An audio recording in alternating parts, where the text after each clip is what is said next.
Board कक्षा 12वीं वाले सभी बच्चों के लिए, सभी प्यारे छात्रों के लिए अर्थशास्त्र विषय का पेपर अब आ चुका है आपकी स्क्रीन के सामने। प्यारे विद्यार्थियों, प्यारे साथियों, ऐसा क्वेश्चन पेपर मैं आपको बता रहा हूं जो कि आपकी अर्धवार्षिक परीक्षा में पूछा जाएगा।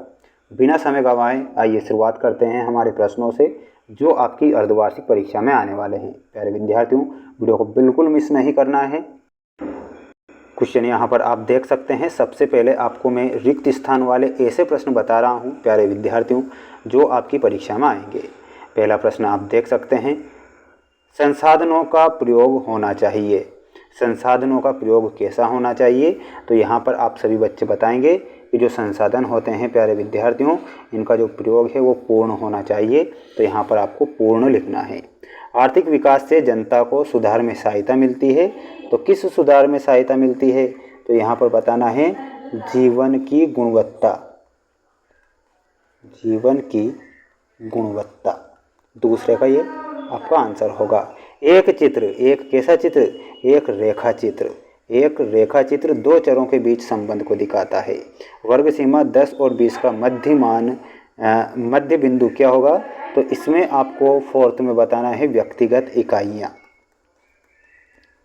व्यक्तिगत इकाइयाँ, ये चौथे का। व्यष्टि अर्थशास्त्र खालिस्तान इकाइयों का अध्ययन करता है। तो प्यारे विद्यार्थियों, ये 15 इकाइयों का अध्ययन करता है। तो आपको 15 लिखना है, स्क्रीनशॉट लेकर चलना है और इन प्रश्नों को रट लेना है, क्योंकि ये प्रश्न प्यारे विद्यार्थियों ऐसे हैं जो कि 100% मोस्ट प्रश्न है जो हमने निकाले। और त्रैमासिक परीक्षा की तरह इस बार भी ये प्रश्न वायरल साबित होंगे, क्योंकि ये अर्धवार्षिक परीक्षा के प्रश्न हैं। ठीक है, अब सत्य पर मैं जल्दी से टिक लगा देता हूँ। तो आपको क्या करना है, स्क्रीनशॉट ले लेना है, क्योंकि पूरा पेपर मुझे जल्दी बताना है जिससे कि आप इसे अच्छे से याद कर पाएँ। अब यहाँ पर देखिएगा जोड़ी।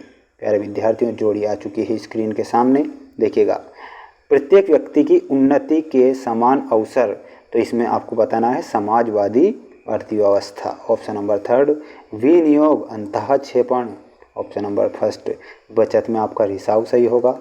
आत्मनिर्भरता का अर्थ विदेशी मुद्रा है ना, ऑप्शन नंबर 4। और परिवारों से जुड़े प्रवाह को चक्री प्रवाह कहते हैं। तो ये हमारी जोड़ी हो गई। ठीक है, तो अब आप स्क्रीनशॉट लें और इन प्रश्नों को याद करें। अब देखिएगा, सही विकल्प वाले क्वेश्चन है चौथे नंबर पर। वित्तीय क्षेत्र के प्रवाह। वित्तीय क्षेत्र के प्रवाह में आपको बताना है उत्पादकों को पूंजी उधार देना।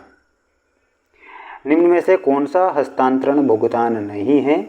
तो दान, यह हस्तांतरण भुगतान नहीं है। समांतर माध्य का सूत्र क्या है? तो आपको बताना है प्यारे विद्यार्थियों, ये तीनों ही समांतर माध्य के सूत्र हैं। तो आपको ऑप्शन नंबर डी बताना है। अब यहाँ पर देखिएगा, प्रश्न है कुल उत्पादन से आशय। तो इसमें आपको बताना है कुल उत्पादन से आशय एक निश्चित समय में बाजार की बिक्री के लिए उपलब्ध वस्तुओं की कुल मात्रा। उत्पादन प्रक्रिया, इसमें आपको आय पैदा करने वाली। तो ये हो गए आपके जो मोस्ट इम्पोर्टेंट प्रश्न थे वो, और जो आपकी परीक्षा में आएंगे। अब हम बढ़ेंगे हमारे अगले प्रश्न की ओर। ऐसे प्रश्न मैं बता रहा हूँ प्यारे विद्यार्थियों जो 100% परीक्षा में देखने को मिलेंगे। ठीक है, क्योंकि मोस्ट प्रश्न बता रहा हूँ। नई कृषि नीति की घोषणा हुई थी सन 2007 में। 1956 की औद्योगिक नीति में उद्योगों को कितने भागों में बांटा गया है? तो इनसे बांटा गया है 3 भागों में। 3 भागों में। जनसंख्या की रोकथाम के कारण आपको कमेंट बॉक्स में लिखना है। HDI का पूरा नाम मानव विकास सूचकांक। आर्थिक समृद्धि संबंध किन देशों से है? तो विकसित देशों से है। किन देशों से है? जो विकसित देश है ना, अमेरिका जैसे, तो उनका आर्थिक समृद्धि का संबंध सीधे ही रखते हैं वो। तो आप सभी बच्चे स्क्रीनशॉट लेकर इन्हें याद करें और अपनी तैयारी को क्या करें, मजबूत करें। जय हिंद, वंदे मातरम।